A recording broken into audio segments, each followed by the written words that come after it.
right, ladies and gentlemen, welcome back into the One Health Podcast. I'm Tori Schmelzer. Each week we're going to bring you an inspiring person or message or lesson on how to better in all areas of your health. So whether that would be your emotional health, your physical health, your professional health, all the different areas. So I'm glad you guys could join us again. Today on the show, I have Helen White. Helen, thanks for joining us. Thank you for having me. Before we get into things today, I need to give a special shout out to our sponsors. Motivating You, go to shop.teammotivate, the letter N and the letter U.com, and you're going to get a free macro plan and a free consultation there. So make sure you guys go there, check that out. And then we got Eco Gym. Eco Gym is doing some crazy things in the fitness industry. You guys need to go check this out. Go to www.ecogymworldwide.com, sign up for your free workout, find a club near you, and they're actually going to give you guys $50 off on a membership just for listening to the podcast, which is good. That's good. So Helen, Yes. you're here. Yes. This has been a long time coming. Yeah. I'm excited. I have worked with you for a while now, but we have never had the opportunity to actually sit down and kind of hear your story, how this all started. Yes.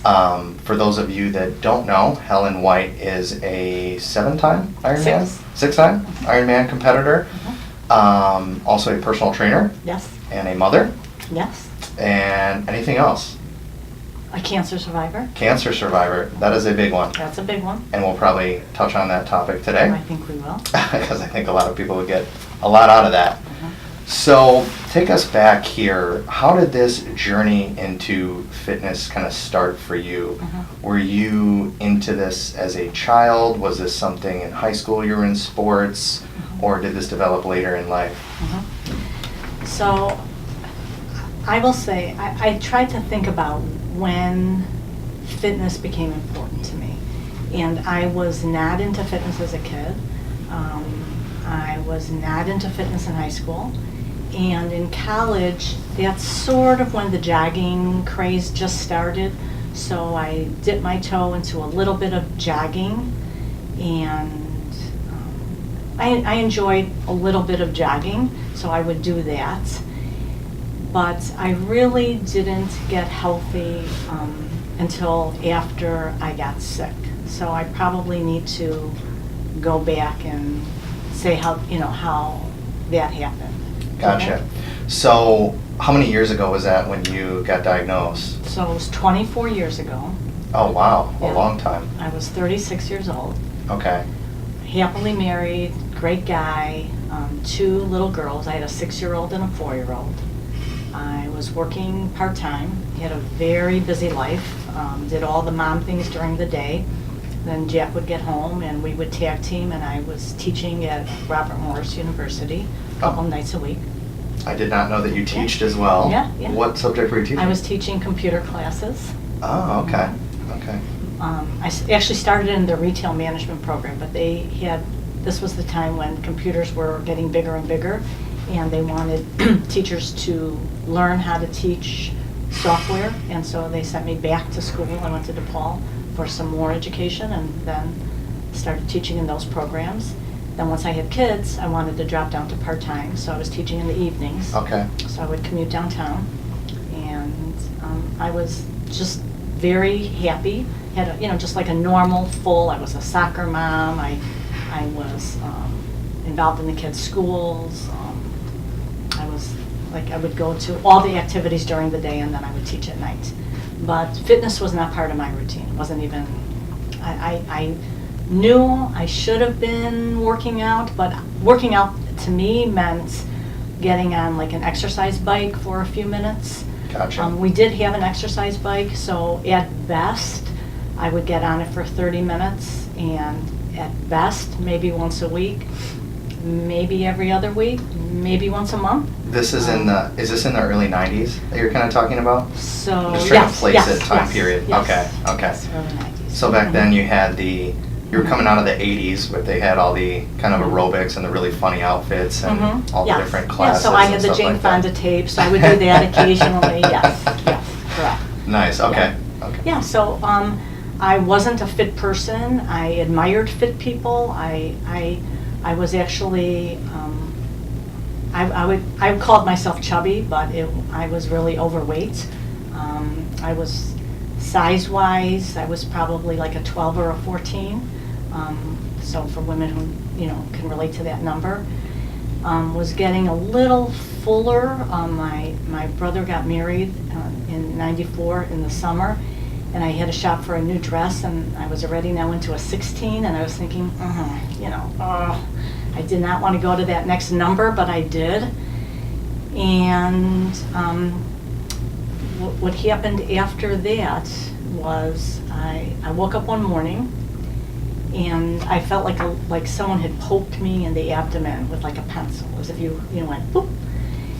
And I rolled over in my bed, and I thought, did I just roll like on a little Barbie hand? You know, the Barbie hand that's like a little curved hand, it's stiff.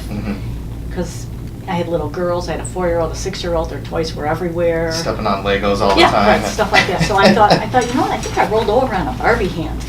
And I looked, and there was no Barbie hand, and then I went to the bathroom, and I thought, well, that was weird. But the next morning, I felt that same kind of poking feeling again. And I paused, and I thought, I felt that yesterday. That's kind of weird. And then I felt that same little poke a third day. And those were the days before 24-hour pharmacies.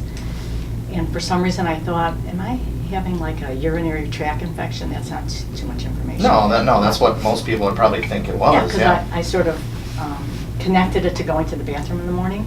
I called my doctor, and my doctor said, you know, you need to come in. I can't prescribe anything over the phone. So it was a Saturday. I went with my husband and my 2 girls. We were going to go to the movies that day. So I said, you know, I just need to stop at the doctor. I think he needs to write me a prescription. And he did an exam, and he felt my abdomen, and they took blood, and he said, guess what? I think you're pregnant. And I said, what? And he said, yeah, well, we're going to send you in for an ultrasound. That was going to be the following Tuesday, because this was a Saturday and ultrasound wasn't open. And I came out of the office, and I was like, and I thought, you know what, I have been gaining a little weight. So, this is the reason right here. Yeah. I thought, well, maybe that's the reason I was in a size 16. So I came out of the office, Tori, and I was like beaming. I thought, oh my God, we're pregnant again. And I told Jack, I didn't tell the girls because they were little, 4 and 6, I wanted, but I went out that weekend, I bought some more maternity clothes. They sent me for an ultrasound. I had a girlfriend in from out of town. I said, you want to see, who had never been pregnant? I said, ultrasounds are really cool. You want to come with me to the hospital? She's like, sure. We went to the hospital. They did an ultrasound, and they said, you're not pregnant. It's a tumor. Talk about one high, the absolute highest you can get to the absolute lowest you can get. Yeah. I mean, I totally wasn't ready for that. So, of course, I was very upset. It felt to me like I lost a baby, even though, you know, I thought I was only pregnant for, you know, those 3 or 4 days. So they said, chances are it's not malignant, it's just a tumor, but it has to come out. So they scheduled the surgery, and I had my surgery. And in those days, for abdominal surgery, they kept you in the hospital for quite a few days. And I think I was in the hospital for like 5 or 6 days. On the 6th day, and while I was in surgery, right after surgery, my doctors, you know, were there, and they gave me a thumbs up because they have to take a slice of the tumor immediately to pathology to see if it's cancerous or not. And they gave me the thumbs up when I woke up from surgery that it wasn't cancer. So I was like so relieved. Oh my God. And then I had to recover 5 more days in the hospital. Last day, getting ready to leave, Jack went to get the car. I'm sitting on my bed with my little suitcase packed, and my doctor comes in and said, I need to talk to you. I'm like, oh, okay. He said, yeah, I have some sobering news. And Tori, I can't remember what sobering meant. I was thinking, sober, it's good to be sober, right? So I was thinking, is this good news? I honestly, you know, how just like sometimes you have a word that doesn't like connect. Yeah, and you just had surgery, so you're probably a little bit out of it well, too. Well, I had surgery 5 or 6 days before that, but still. Yeah. So he said, I need to tell you the rest of the tumor. was cancerous. And, but chances are, just taking the tumor is the cure. But if it's not, you might need some chemotherapy. So already now I'm thinking, well, first they told me I'm pregnant, and now I'm not. Then they told me it wasn't malignant, and now it is. And now they're saying maybe taking the tumor is the cure. So now you don't know what to believe at that point. I'm now thinking, even though I'm an optimist, I'm thinking, I'm going to need chemotherapy. Mm-hmm. So we make an arrangement. We have a choice from my insurance. We had a choice of 2 doctors. One was at Weiss Hospital, which is in the city, and here I am living in Glenview, and so that was closer. And then the other one was at University of Chicago, which is much further. So I thought I'll interview the closer doctor first and talk to him. And my one criteria was I was going to say a joke, and if he laughed, this is how I was picking my oncologist. Can you believe it? If he laughed, then I would pick him, and if not, then we would go to University of Chicago. So we meet this great doctor. His name is Stuart Krause, fantastic man, and he told me everything, what the protocol was going to be, and of course it was chemotherapy, and it wasn't outpatient chemotherapy. It's where they'd have to hospitalize me for a week at a time, get chemo every day for a week, send you home till the following Tuesday, then you go in on Tuesday, then the following Tuesday, and then they'd start that whole cycle over again where you're in the hospital for an entire week getting it every day. And then that went on and on. So at the end of the explanation, I asked him, I said, so should I cancel my haircut? Because I knew I was going to lose my hair. And so he laughed. And so I thought, okay, he's going to be my doctor. To have that outlook in that situation, most people, that joke would not cross their mind. Yeah. I think that just goes to show how much of an optimist you really are in that situation. So that was the start. So he explained all that, Mm-hmm. and then fast forward. So now you pretty much made up your mind. Well, I have to do this. Yes. I have to go in. This isn't an option. This is what we have to do. Yes. So you went on that journey, Mm-hmm. and one thing I want to know is, how do you wake up every day knowing, okay, I'm about to go through this absolutely miserable thing. Right. Where was your mind at in all that? Right. So first, ovarian usually is like a death sentence, unfortunately, has a very low success rate. So right away, I had decided, and I know this sounds crazy, I was like, I'm just not going to die. I had a 4-year-old and a 6-year-old. My 4-year-old wasn't even in kindergarten yet. I thought, I had never been to Great America.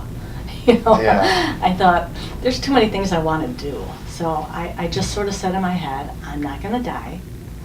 And if people are going to be around me that are negative, I can't be around them. So I had this conversation with Jack, and I said to him, there's certain people that I know are going to be very negative. When they call, I won't talk to them. You could talk to them, but I won't. If they come over, they can't come in.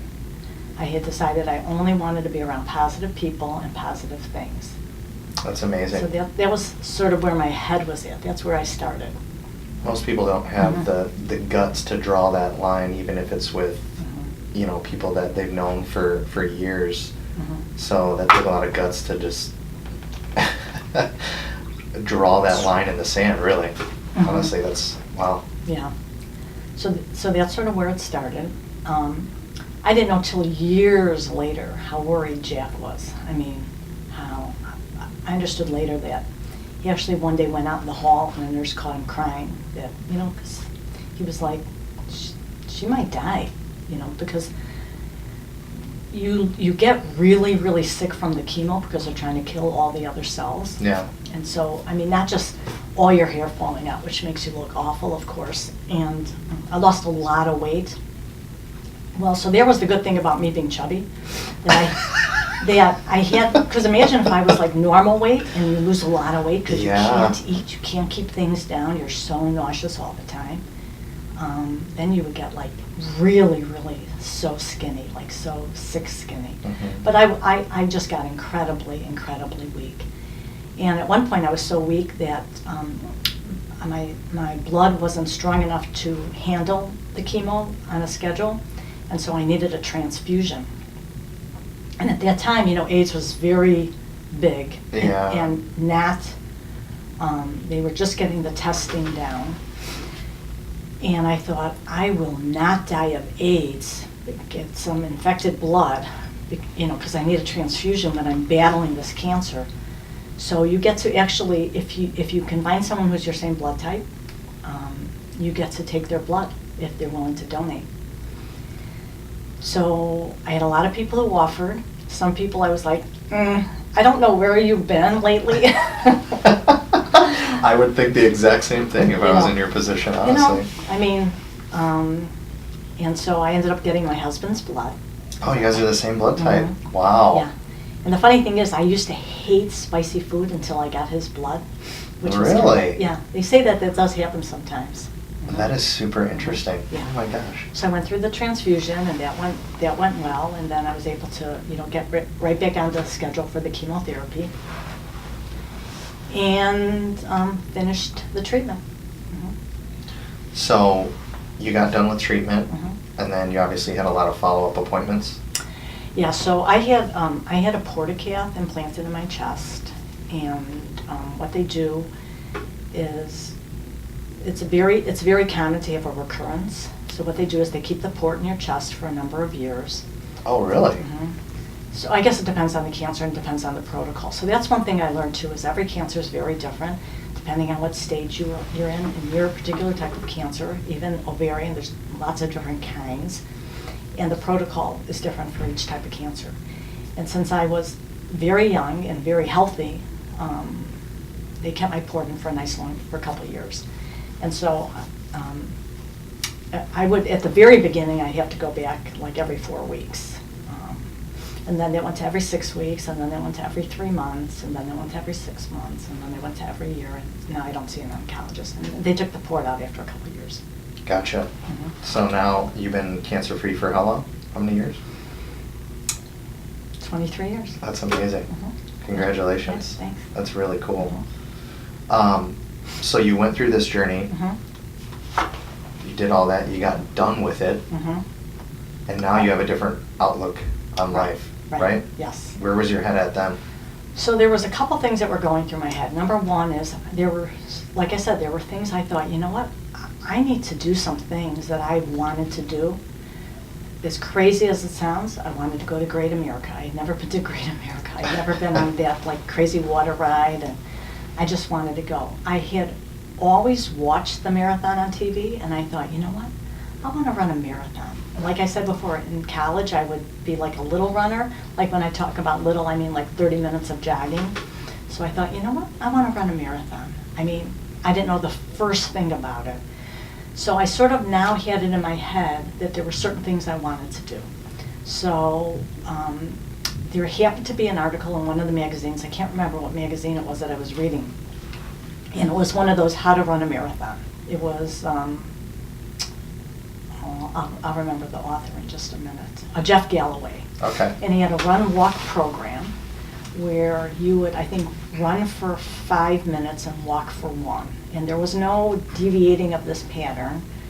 Nowadays, there's a lot of deviations. You can create patterns that are best for you. But at that time, there was one pattern, and he had the program in this magazine, and I made a copy of the magazine article, and I thought, I'm going to follow this program. And I had joined Bailey Total Fitness on Dempster, which was the local gym at the time. They had an eighth of a mile, is it an eighth of a mile? No, they had a quarter-mile track around the gym.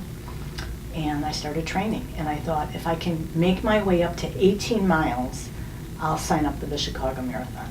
Because at that time, it wasn't online. It was a mail-in an application. Yeah. Because now, so it took me a real long time to get healthy enough to even go to a gym. And at the beginning, of course, too, when you're bald, and the wigs were very, very, very uncomfortable. So I had one, but I didn't wear it. It actually hurts your head because it hurts when your hair is falling out and the top of your head and your hair follicles feel inflamed. So anything that you put on top of your head actually hurts. Wow, I did not know that either. Which is very different. Nobody ever talks about that aspect when you hear about the hair loss and stuff like that. Yeah. Wow. So I didn't like wearing the wig. Once my girls were comfortable with me being bald, then it didn't really matter what anybody else, if they were comfortable or not. But I mean, you do, when you go out, when I finally had enough strength to even go to the gym, to start training for this marathon program, and I didn't have any hair, you know, people look, but, you know. So I just started slowly, and I was so incredibly weak at the start. I remember before I started to run, I thought, you know what, I'll get on the bike, because I knew the bike, you know, because I had a bike at home, you know, an exercise bike, and I thought, let me try this for a few minutes. And at level 0, I was like unable to pedal, and I thought, wow, I am so weak. But I thought I have to start somewhere, so I did that, and then started a slow training program, and didn't know anything about weights or strength training. It wasn't even part of anything. But I got to, as I said before, I got to 18 miles, sent in my application. At the time, there was no cutoff for Chicago Marathon. Now it's a lottery. Yeah. So at the time, there was about 18,000 people registered. So this was 1996. And I ran the marathon. So your body has just been through hell for over a year, really. Mm-hmm. So you said you weren't doing any strength training. You were just doing 5-minute walk, 1-minute run, and you just did that. Right. So did you run your race like that Yeah, too? that's how I ran my race. Okay. And the marathon back then had a cutoff. At that time, it was 6 hours, and I wasn't going to make it in 6 hours. And actually, Jack, who had dropped me off, went home, and it was on the news, and he said that one of the newscasters said to him, if you have a loved one here at the Chicago Marathon, you should be here. And so all of a sudden he thought, oh my God, I should be there, because he was just going to come at the end. So he came there, put the bike in the car, and since he knew my pace, he went to try to find me. And sure enough, he found me, because you have to understand, back then it was very sparse. Yeah. And also so he found me, like, maybe I was at about mile 18. And at that point, they were already closing up the aid stations. They were closing them ahead of me. And they were opening up the streets to traffic. So he was a Chicago cop at the time. So what he did was, and I was running with a small group of people who were also at my pace, he would ride his bike up to the street, he would shut down traffic on his own, and let us go through. Wow. So, because they were already closing down the course. So every aid station, the tables were gone, but there were still some cups on the floor, because they had left what cups they had filled already. And as a matter of fact, at the tail end of my finish, someone took a picture of me, and behind me are people taking down the finish sign. Oh my God. Taking down the frickin' finish sign, because I was over 6 hours. Now they keep it open much longer. Yeah. So yeah, that was my first. It was huge for me. It was really big. So you got done. Talk to me about the sense of accomplishment when you crossed that finish line. Did you break into tears? Yes, I was crying. Yeah. And my girls were there, and my mom came, and some girlfriends came. And, That's amazing. Yeah, it was great. That's awesome. Great. Yeah. So I think some of the ladies listening to this are going to be jealous of this Jack guy. He sounds like a real good guy. Jack's amazing. Yeah. So he's been there. You guys are still married? Yeah, 32 years. 32 years. Yeah. Wow. Congratulations. Thank you very much. You don't see that anymore these days? Yeah, I'm very lucky. I think that's what a lot of people strive for. Mhm. So you're going through all this. He was really your cheerleader through the whole thing. Mhm. Yes. And he always was my supportive. brother. Yes. And I think what tends to happen, I've heard people, who have been sick before, they get this sense of guilt that they're weighing down on their family. Mhm. You know what I mean? Which puts you even further down. Mhm. And, thoughts of depression start to sink in and stuff like Mhm. that. He was always there for you. How did you battle that stuff back? You mentioned you got rid of the negative people Mhm. out of your life. Were there any things that you did, like during the day, like you woke up during the day, said anything to yourself to kind of get you in the right frame of mind?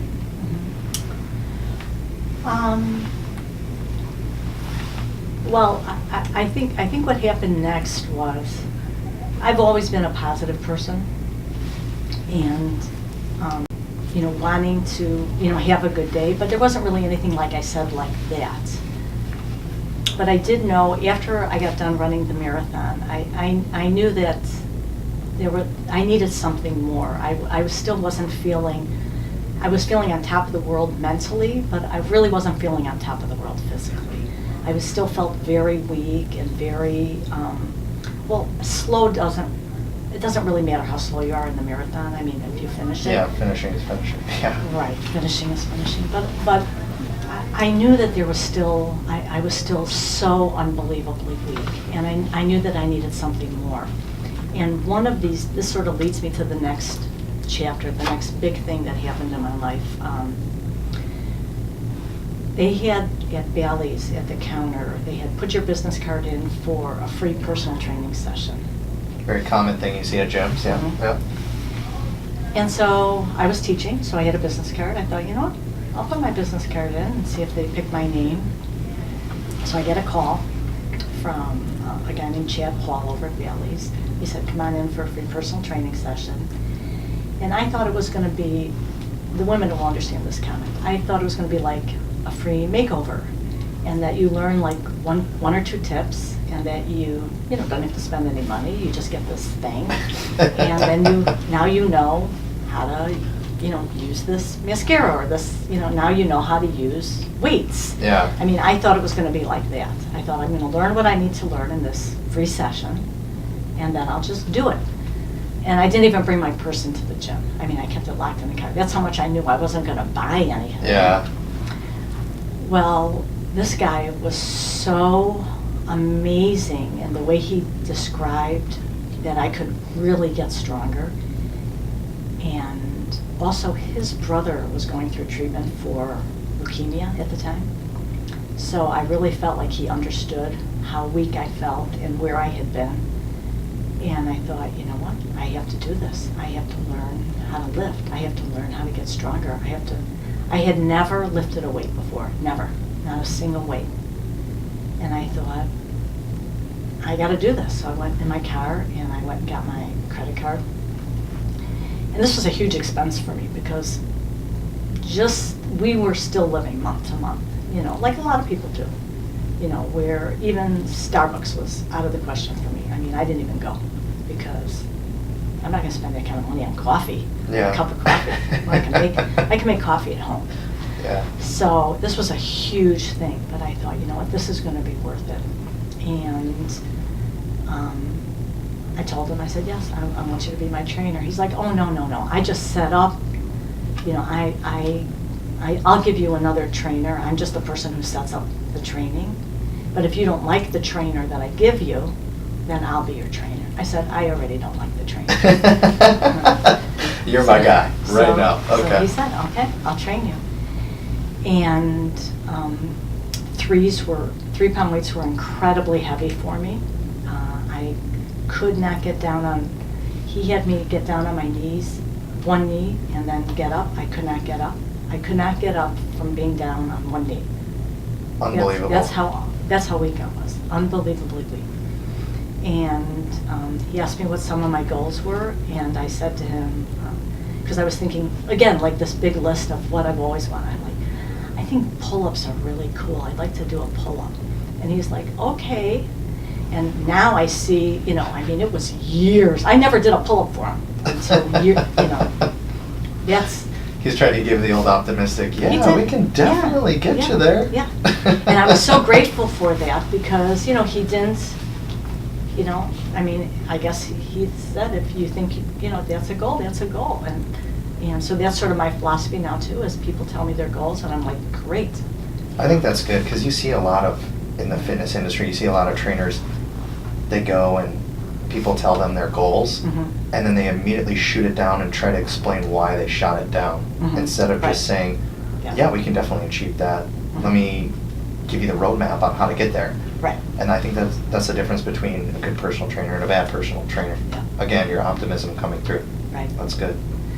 So I worked with him for a couple of years and loved the feeling of getting stronger. I mean, I was like, of course, at the time when you can only lift 3-pound weights, and then you progress to 5s, and then 8s, and then 10s, and then 12s, and you feel like you're a superhero. You're on top of the world, and so it felt like every week I was getting stronger. I know that wasn't actually every week, but I worked with him for a number of years, and I was still teaching part-time, and I thought, you know what? If I could make one other person feel as good as he's making me feel, I want to do this, I want to be a trainer. I want to help other people. And so I started to look into getting certified, and I got ACE certified.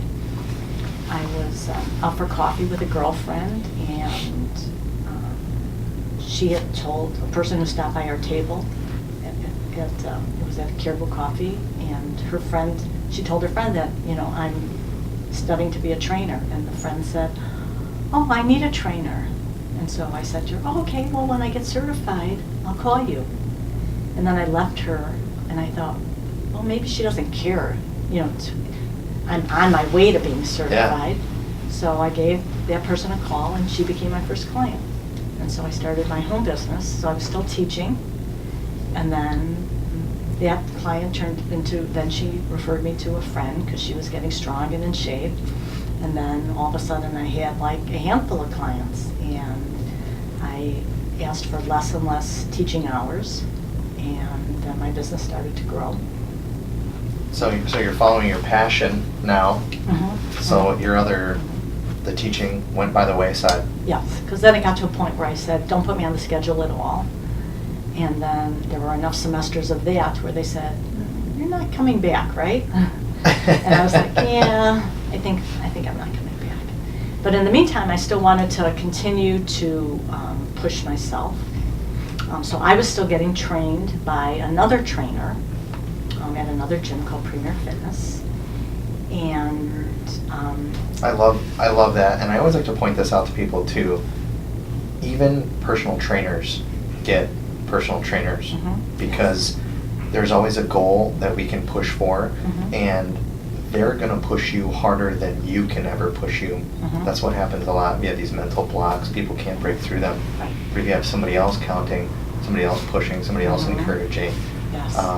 Then you can hit new breakthrough plateaus and stuff like that. That's a real common misconception people think in our industry that that I talk to all the time. So that's really cool that you had that. Yes, I don't have that same trainer now. I actually have a different trainer, Dominic Klein, that I've had for a little over 3 years, and unbelievable how he pushes and knows, how to really challenge me, and I adore that, and it makes me want to be a better trainer. It makes me like, wow, it keeps that fire inside me. How can I help my clients the way he's helping me? Yeah. Excellent. So you said you wanted to push yourself more and more.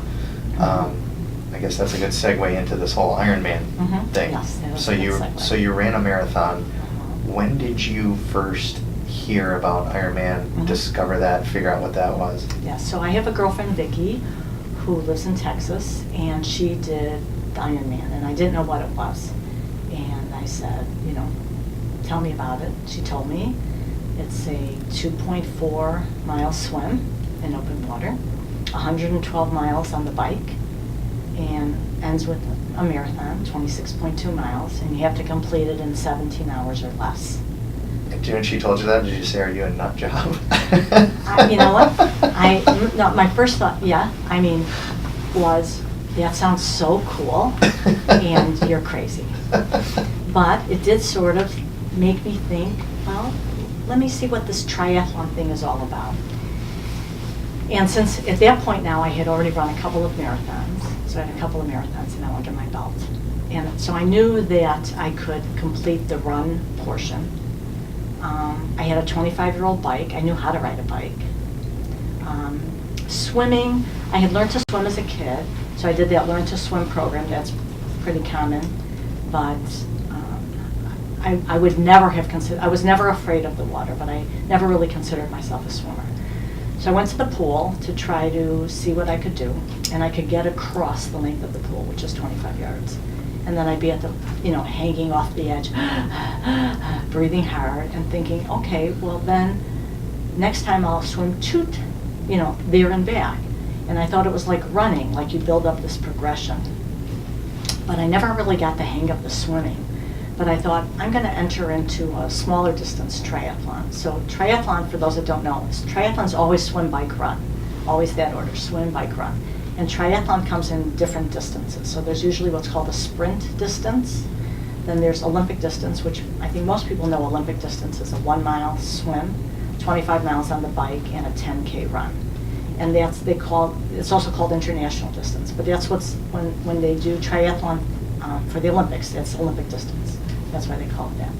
And then there's half Ironman distance, which is a 1.2 mile swim, 56 miles on the bike, and a 13.1 mile run. And then there's Ironman, as I had mentioned before.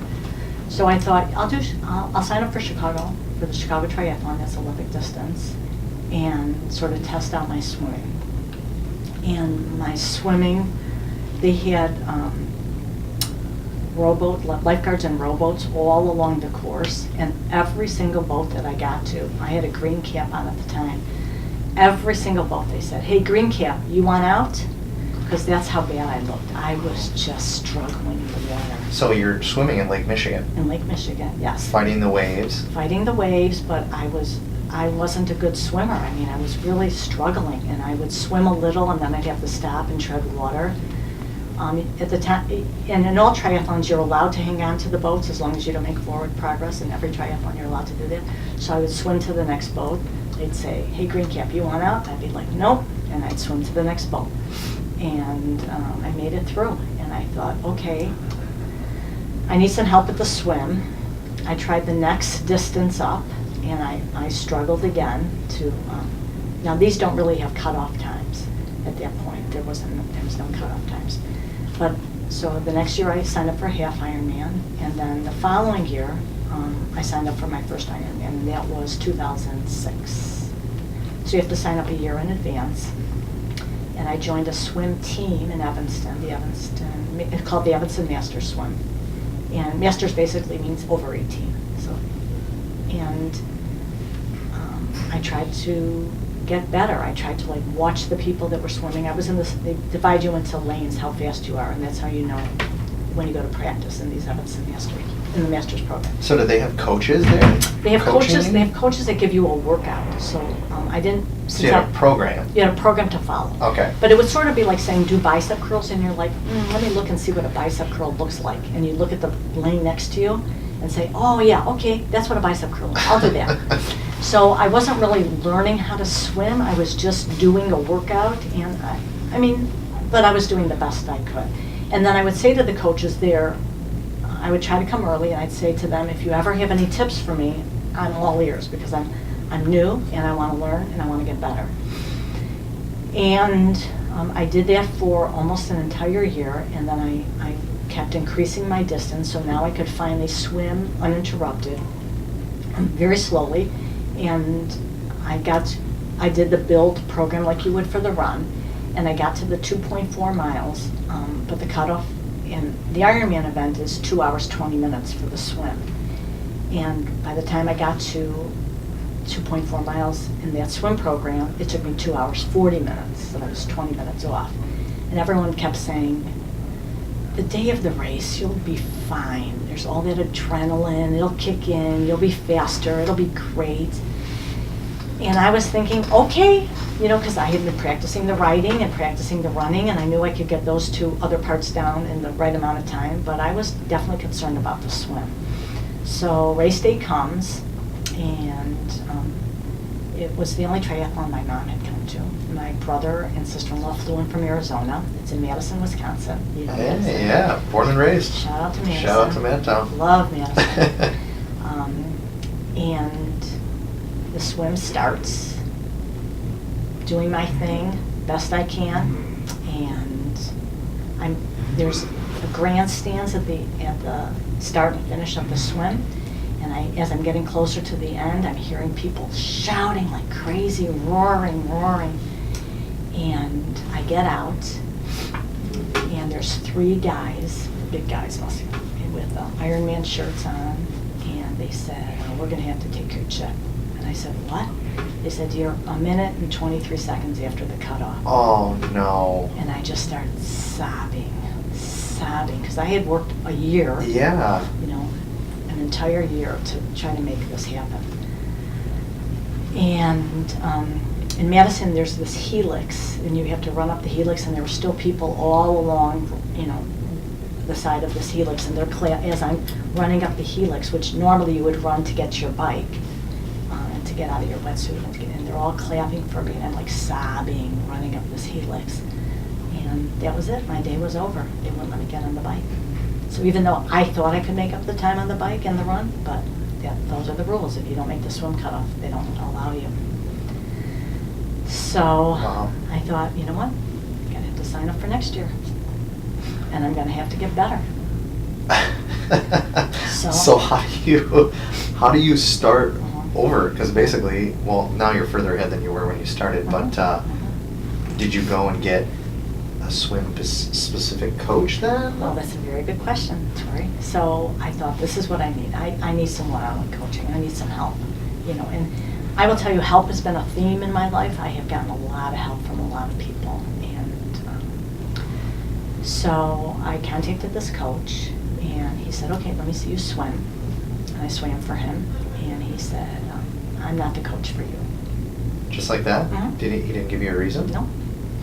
So I said, Well, okay. at that point, you think, well, what's wrong with me? Yeah, I Is did. it my attitude? I know. I didn't think it was my attitude, but I thought, okay, well, I must. So then, you know, I said, okay.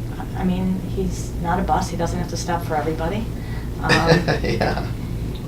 And then I met this woman. I found out about this woman who coaches, so I met with her, and she said, okay, I'd like you to swim for me. I swam for her, and she said, I'm not going to be your coach. 2 in a row? 2 in a row. So then I met this third guy. I kept talking to other people. I'm like, this is my situation. I missed the cutoff by a minute and 23. I really need some help. I know I could get it done. I need some tweaking here. You know, I'm willing to put in the work. I met this third coach. It was a guy. I swam for him. Tori, you're not going to believe this. He would not coach me. No Honest to God, I way. had 3 people who would not coach me. I mean, this is coaching for money. It wasn't like I was asking for a freebie. It was, these were jobs. It's like me being a trainer. You know, no one was asking for a free ride. The 4th person I met said, yeah, I'll coach you. And so this guy named Drew Sarinsky, who's in Glenville, said, sure, come on, I'll help you. And he coached me, and the next year, I finished the swim portion in 1 hour and 50 minutes, a half hour ahead of schedule. Wow. Yeah. I just can't believe that. So somebody took a chance on you to coach you. Yeah. And it worked out. Yeah. And so then, I mean, I loved the feeling, and I loved the training, and I loved pushing myself. So then I did it. So I did, my first completion was in 07, and then I did it again in 08 and in 09, and I did it again in 10.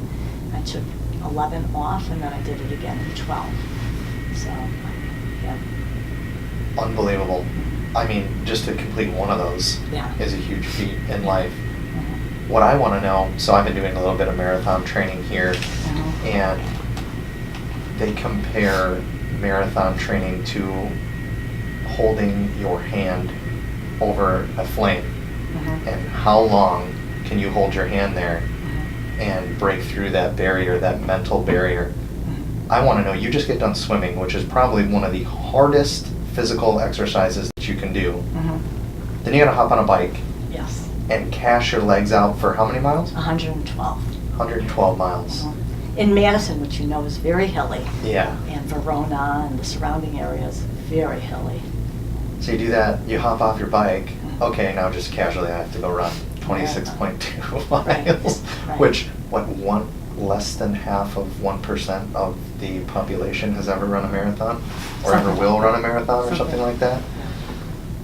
How do you find the mental motivation when your legs are just absolutely killing you? Mhm. They're cashed out at that point, really. Yeah. Are you on autopilot? Or what is going on in your head to be able to push through Yeah. that? Yeah. So it was sort of, it's so interesting. It was sort of like when I was diagnosed with cancer and I told myself I wasn't going to die. when I signed up for these events, I told myself, I'm going to finish, you know. So as long as I was not going to be asked to leave because I didn't make the cutoff times, which can happen, I thought, I'm finishing this thing, you know. I'm going to do everything in my power to finish this thing. So sometimes you're just, like on the bike, sometimes I'm just counting to 8. Oh, because you can't have music also. They don't let you have an 8? No. No. So, Wow. 112 miles, no music. And you're by yourself a lot because, you know, you're spread out and you can't draft on the bike and you're not with anybody. You're not riding alongside, you know, it's a race, so people, you know, if they catch up to you or you catch up to them, they're going to pass you. You're not going to have a casual conversation. No casual conversations, right. I mean, I will tell you this, the people that pass you, they do give you added girls, and the bike course is a 56-mile loop twice, so the people that got out of the swim much faster than me, because everybody starts at the same time, and so that's the pros included. The pros are racing the same time at the same course that you are. So the pro woman, the one who won, because your name is on your bib, on your bike, she was on her second loop when I was of the bike of the 50, so 112, you know, it's 56 times 2. She was on her second loop of the bike when I just started my first loop, and she passed me and said my name, and that was so cool. And I found out later that she won the race. Oh, that's amazing. Yeah. So there's a lot of people that support you, you know, while you're riding, but I just kept telling myself, you know, I'm going to do it. I trained all year for this. This is what I trained for. I'm going to do this. I'm going to do this, you know. I had Jack and my girls' names written on my arms in Sharpie and little motivational sayings on my other arm. That's really cool. And back at the hotel, I made signs for myself, you know, you can do this, and swim your best swim, run your best run. You know, I made little motivational signs for myself. But yeah, I told myself I was going to do it, you know. So I'm hearing a common thing from you of your mind being more powerful than your body, Mm-hmm. really. I've read studies through the Deepak Chopra clinic, and he's really big on you can actually start to change your biology with your mind. Mm-hmm. They gave people, I think I heard this one study where they gave people placebo pills for their diseases that they had. Mm-hmm. It was like 50 of them took that, 50 of them took, you know, regular medicine. And the 50 people that took the placebo pills, they really believed they were getting better. Their biology literally started changing, their symptoms started reducing, Mm-hmm. and stuff like that. So it's cool to hear you Yeah. talk about that, because obviously it is a very powerful tool Mm-hmm. that is really hard for a lot of people to tap into. Mm-hmm. I think if you don't truly believe it, you can't Mm-hmm. tap into that. Right. Well, that's what people ask me all the time. So, what are you best at? Swim, bike, run? And I would always tell them, and I do still to this day consider myself a very average athlete. I mean, I know I've gotten stronger over the years, and I'm willing to try a lot of things, and I certainly am willing to work hard.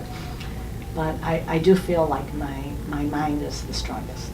You know, of all they said, what's your strongest discipline? Swim, bike, run? I'd be like, my mind, you know, because I'm not winning any races. I mean, it took me, well, my longest one took me 16 hours and 50 minutes, so I came in like 10 minutes before the cutoff, before the midnight cutoff. Wow.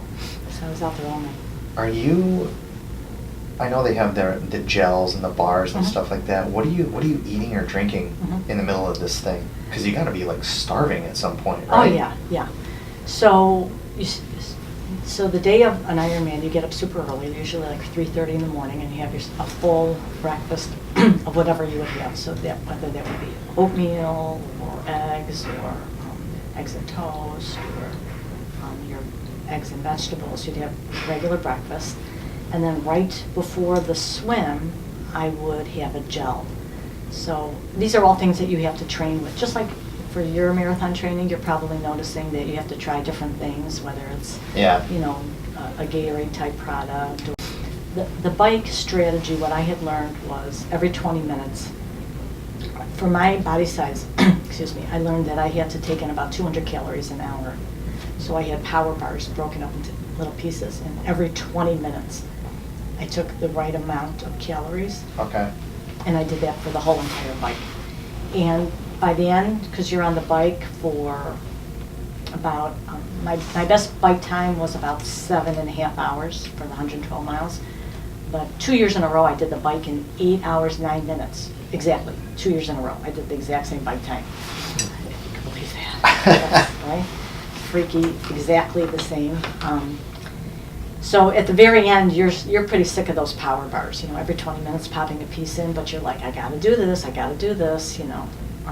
And then for the run, for my body, I had to take in 100 calories an hour. And at the run, they have aid stations every single mile for 26 miles. Because it's also a loop that's done.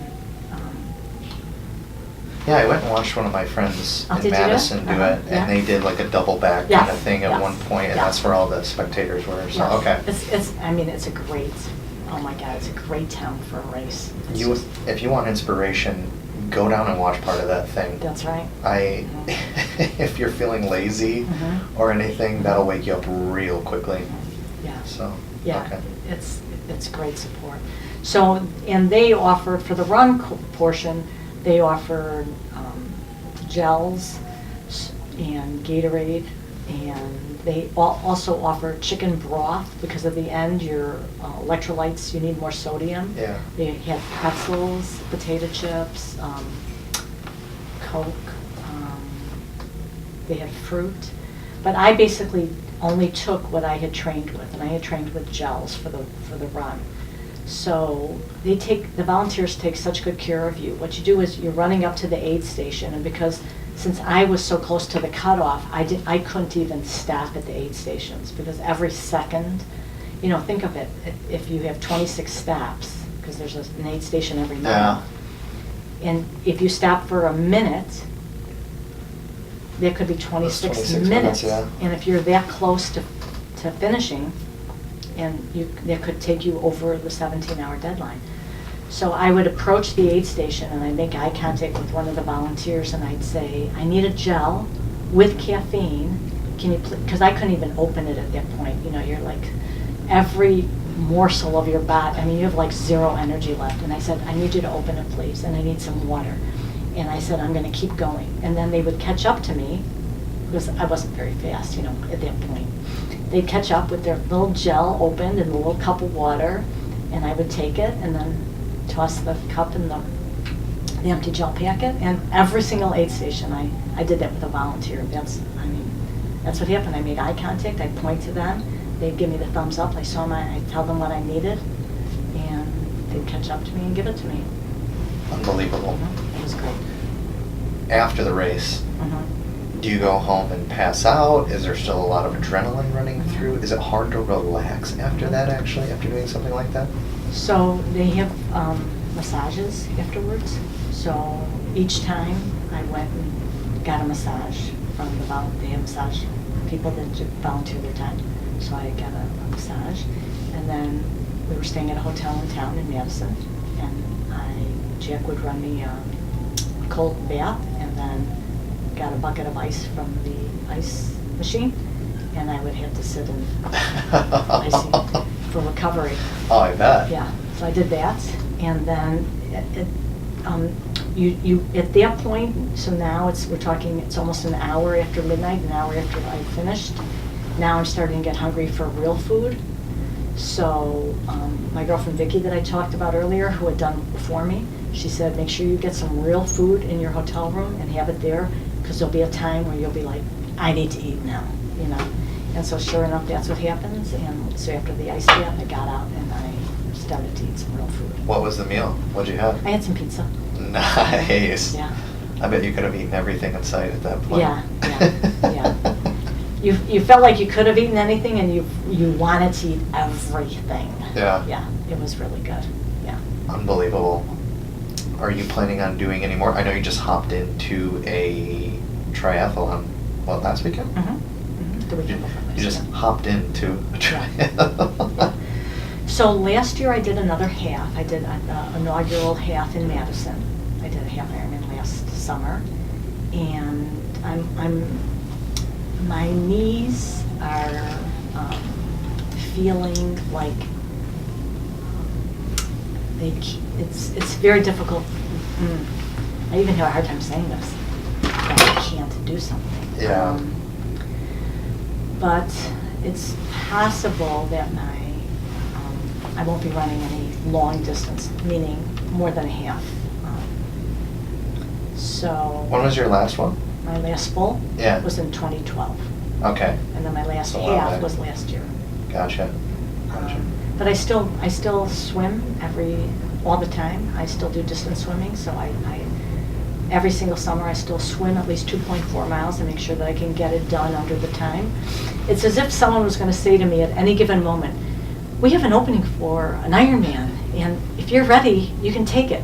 It's sort of weird how, and so every year I ride at least I do at least one 100-mile ride. And since then I have, and I do at least one 2.4-mile swim, and I have. And the running though, It destroys your joints. The running is hard. I don't care how comfortable your shoes are, how much cushioning you have. the running is hard. I'm learning that firsthand. Yeah. At my age. That's amazing. So you've done a lot, and a lot of this happened later in your life.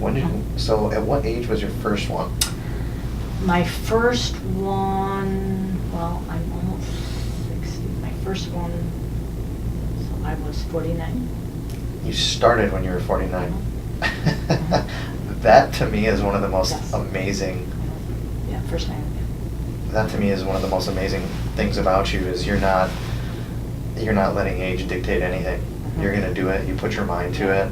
Yeah. So I think that Thanks. no excuses. Yeah, no excuses.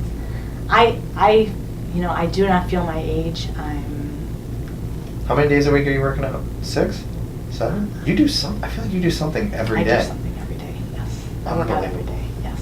I do something every day. Unbelievable. And your nutrition, so you've probably you've even educated me a little bit on, being acidic and stuff like that, how sugar, can accelerate tumors and this and that. Mhm. What's your diet like these days? What are you Mhm. doing typically? Are you following like a specific diet plan, or is it just eating clean? Yeah, so I love vegetables, and I'm leaning more, over the years, I have become more interested in plants, in whole food, plant food. So that means, for me, I don't eat red meat, and haven't for years. And really, for me, it started because I heard it wasn't as healthy as other forms of protein, and I didn't really miss it. So that one was very, very easy for me.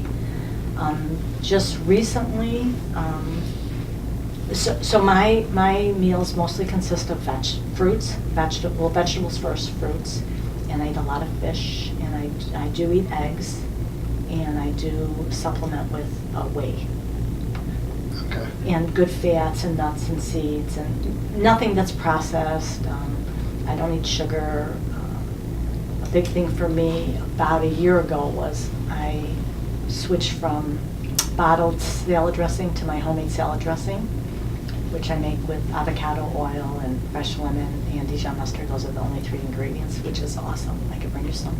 I would like to try that. Yeah, it's great. I will bring you some. It's like my favorite salad dressing. Well, people don't realize how, okay, I'm going to go get a salad over at the grocery store, and I'm eating healthy, but then they dump 3 cups of ranch dressing on it, and that really takes away from it. So that can really kill the diet. Yeah. Yes, I agree. So I eat vegetables for breakfast, So I have a huge plate of roasted Brussels sprouts. This morning I had Brussels sprouts, roasted red cabbage, some egg whites with broccoli slaw, like a kind of an omelet piece, and sweet potato and pumpkin. I had a full plate, vegetables and some eggs. Wow. So, and then I had like a huge salad for lunch, like huge. I ate a lot. So I eat a lot, and I eat, I'm not afraid to eat. I like to eat. That's good. Mhm. So really just a lot of clean green vegetables. Yeah, a lot of green vegetables, yeah. Stuff like that. Like mountains of it. Okay. Yeah. What's a cheat meal for Helen White look like? So Because I know you indulge once in a while. Yes. I will say I indulge very infrequently. So usually, like if I want pizza, then I either have done a 2.4-mile swim that day, or I've ridden 100 miles that day. So that would be a cheat meal, but it only happens a couple times a year. Gotcha. Yeah.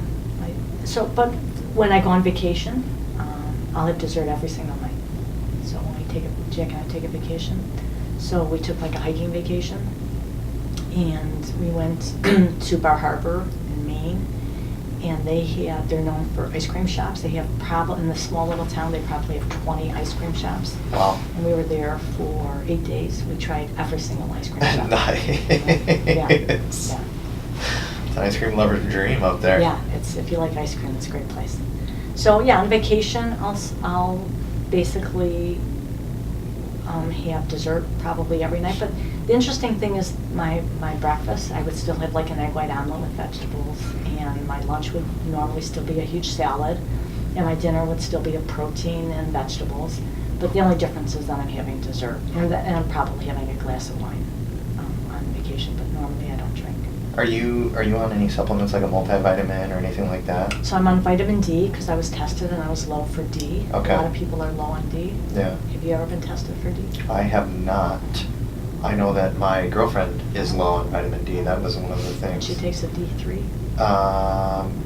If she Yes. hasn't already, yeah, she should. I guess it's very, very common, especially, people that use sunscreen, that's me, because I burn.